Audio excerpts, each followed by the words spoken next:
Hey everybody, welcome to our Mother's Day edition of After the Sermon. It's a great Mother's Day at our church. If you're a mom, I hope you had a great Mother's Day. And it just really did my heart good to see all those ladies standing in our church, and I felt so honored to get to pray over all of them. Today, we in our series Saints in the City, we're in 1 Corinthians 4. There's so much in 1 Corinthians 4. If I had all the time in the world, I would have probably preached that in 3 sermons instead of 1, because there's just that much content in there. But Paul makes some really interesting moves in 1 Corinthians 4. I like it. And the big idea is this, and I think it's what we're trying to bring to this particular space. How do we ensure that what we're doing as a church and what we're doing as Christians isn't influenced by culture? And I mean that differently than some people mean it. Like, there are some hardline churches that are like, drums are of the world, that's culture. Cultures of the church. You guys have guitars. We only have an organ, and I'm like, that sounds terrible. God bless you. That's not what I mean. I don't dress like they dressed in the 1800s. I mean, if you run that whole thing down, it's so ridiculous. I just dress like a person dresses today. We have instruments people play today. That's not what we mean by culture. It's thinking. It's thinking like the world instead of thinking like Christ has called us to think. And this is the big problem Paul's addressing at the church in Corinth. The stature of this city, wealthy people with authority and influence, using their spiritual gifts to advantage themselves. They become self-righteous, and it's really infected the church and the leadership in the church. So Paul's writing about it. And he starts off by saying, I love these 2 things. I'm a servant and I'm a steward. 2 great questions to ask yourself right now. How am I a servant of Jesus? How do I serve the Lord? Where do I do a thing that's sacrificial, off of my agenda? The word he uses here in the Greek is the only time he uses the word. It means like an under rower. Where am I following Christ's direction, and where am I trying to set my own pace and my own speed without seeking the Lord? I'm a servant. And how does that look like in serving other people? Also, I'm a steward. I hope you're stewarding well the gospel, but I also hope you're stewarding well all that's been entrusted to you. Your time, stewarding that well for the kingdom.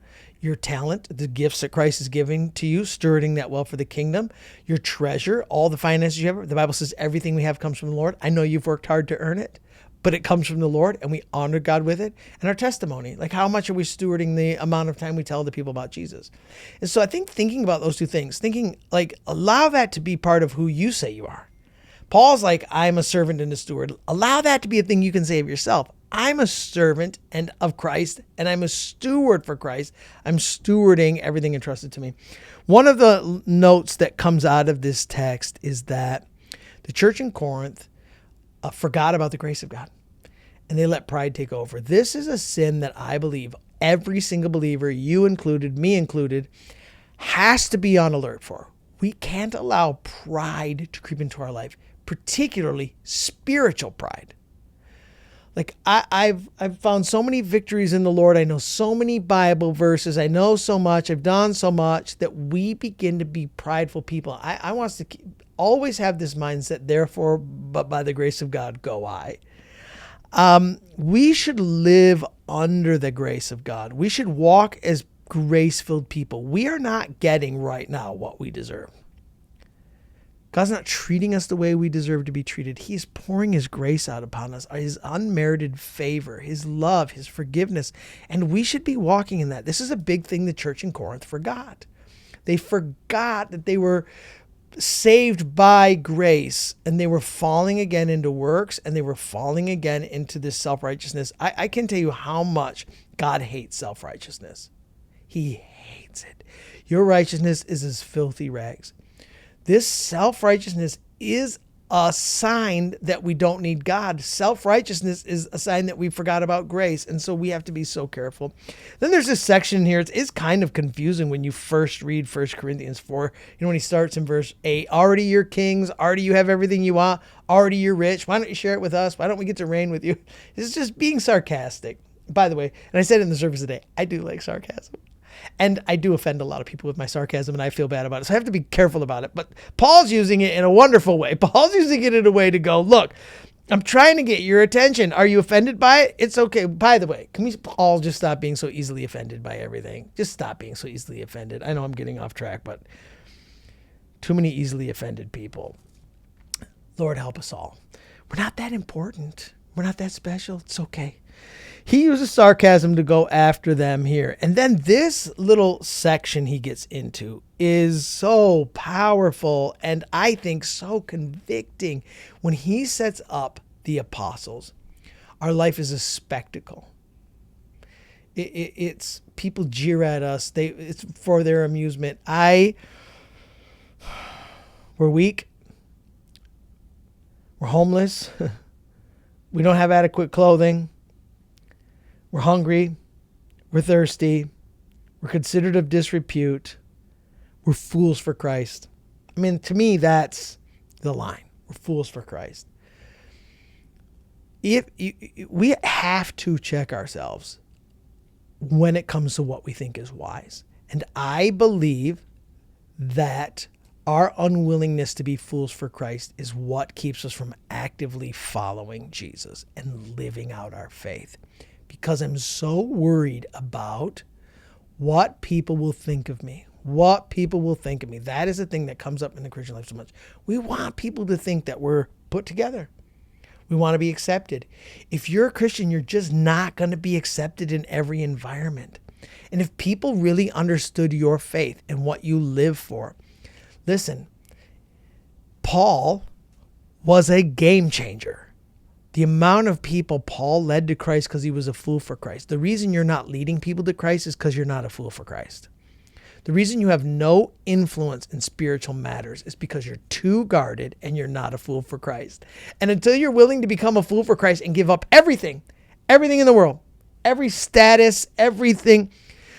Like, I'm so tired of the internet fame, the social media influencer. I'm so tired of it. It used to be that people were famous for doing great things or infamous for doing bad things. And now it's hard to tell who is what. I gave the opening illustration, give you some ideas of famous moms, Hailey Bieber and Kim Kardashian. I'm not sure they're great ladies. I'm sure they are, but I'm sure they're great moms, but I don't think most people are going to the who do I want to follow as a mom, Kim Kardashian. I think maybe other things people follow Kim for. I don't know. I don't follow her. It's fascinating to me. We're going for fame when we should be going for faithfulness. And this is what faithfulness looks like. It looks like giving everything up for the Lord. That's what it looks like. I'm going to be faithful to God no matter what. And I'm not going to put my trust in myself or my money or my influence. I'm going to put my trust in Jesus and allow him to steward all of that and keep my reputation. Then Paul's like, imitate me as I imitate Christ, which is always, to me, every time Paul writes that, it's like so convicting for me personally, because I would love to say to people, imitate me as I imitate Christ. And then that makes sure you have to be great in every area, not perfect, not arrived. Paul never says he's perfect, by the way. This is a big thing. He's not perfect, but he's trying to follow hard after the Lord. That's the thing we should note. He's following hard after the Lord. He's living his life in such a way where his speech, his conduct, his life, his faith, his purity, all of it is a way that honors God. And we should be people who honor God in every single area of our life. Because when we do, then we have the opportunity to earn being a spiritual father or spiritual mother to other people. We tend to think of fathers and mothers as older people. That is how we tend to think. He doesn't say spiritual, grandfathers and grandmothers, though they're awesome too. Fathers and mothers. And so I think that you can be a spiritual influence and be a young person. I think high schoolers can be spiritual influence. I was looking at my daughter's yearbook this morning, and she had put her senior quote in there. And let me see if I remember it.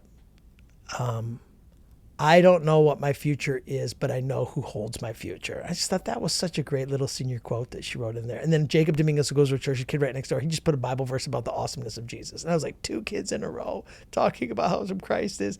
Like, they're not afraid of it. And in some ways, they're being a spiritual influence in the place they are. And I think there's people looking to them. I think there's lots of high school kids people are looking to. I think you can be it in college. You can be it as a young adult. You can be it as a young married. Let's strive to imitate Christ. And then let's strive to be spiritual mothers and fathers. But this is the thing. Who would you say are your spiritual moms and who are your spiritual dads? Do you have these people? I hope you do. We have a lot of guides, Paul writes. We have a lot of people who are guiding us. You're on YouTube right now. There's a lot of people on YouTube who will guide you to Christ, but they don't know you. They don't sit and have coffee with you. This is a really big deal. Get people who know you, who can speak truth into your life and help you walk with Jesus. Get that list. And then he says at the end, should I come with a rod or should I come with the spirit of gentleness? I sometimes get feedback about our guest preachers. And if any of our guest preachers come with a rod, I will hear about it because people don't like it. Paul came with a rod sometimes. Sometimes we need a little spiritual correction, a little spiritual discipline. And sometimes we need people who come to us like that. And we should praise God for them. We should be grateful that they were willing to offer spiritual discipline, to bring us a correction, to speak truth about something. We should be grateful for that we didn't wander too far off before we arrived there. And I think that we ought to be people, if we're imitating Christ, Paul writes, I want to admonish you. I want to bring a rod. I want to bring a spirit of gentleness. Those are 3 different ways we communicate with people. I need all those things spoken to me in my walk with the Lord. And I need to learn how to speak to other people that way. I like spirit of gentleness. That would be my favorite thing. My least favorite thing is the rod and admonishing. But I think we have to be willing to do it because we love people. I think if you're only rod or only admonishment, you should stop and get a spirit of gentleness right now. And if you're only a spirit of gentleness person, you should learn how to admonish. We should be well balanced. We should be able to speak in a way that fits the moment. Look, everything Christianity stands for is completely different than what the culture stands for. The culture loves wisdom. The culture loves strength. The culture loves influence. The culture loves honor. The culture loves wealth. The culture loves status.